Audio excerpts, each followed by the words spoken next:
Ségou, le ministre de la Culture Mohamed El Mokhtar a visité ce mardi le site de l'École supérieure d'ingénierie, d'architecture et d'urbanisme.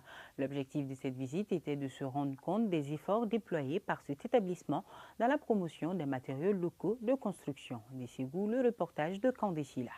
Située à 5 km de Ségou, en Péba, dans la commune rurale de Pelengana, l'école supérieure d'ingénierie, d'architecture et d'urbanisme, ESUE, visitée par le ministre de la Culture et les autorités régionales, est un établissement d'enseignement supérieur privé qui a été inauguré en 2010.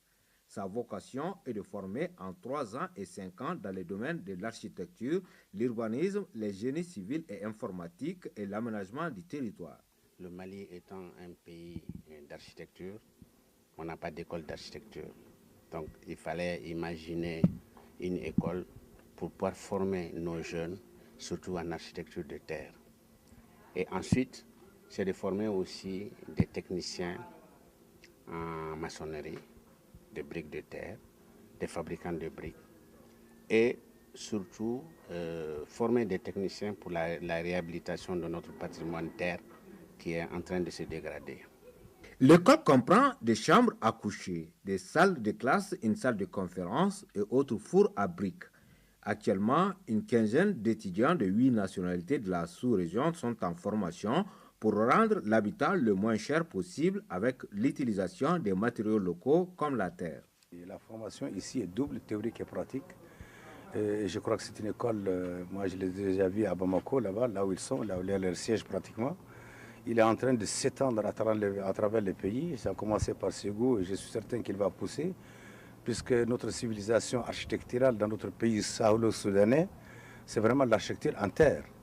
On a tendance à quitter ces créneaux, puisque les briques en ciment, c'est facile avec du fer, mais ça ne correspond pas ni au climat, ni au moins des gens, ni à leur culture. Donc il faut revenir à ce qui font notre existence, que nous avons toujours connu. Il faut l'améliorer. On n'est pas obligé de rester dans les cases de nos aïeux. Mais on peut prendre les techniques qu'ils ont utilisées et faire quelque chose de très bien. On peut faire des villas en architecture de terre tout à fait viables et meilleures.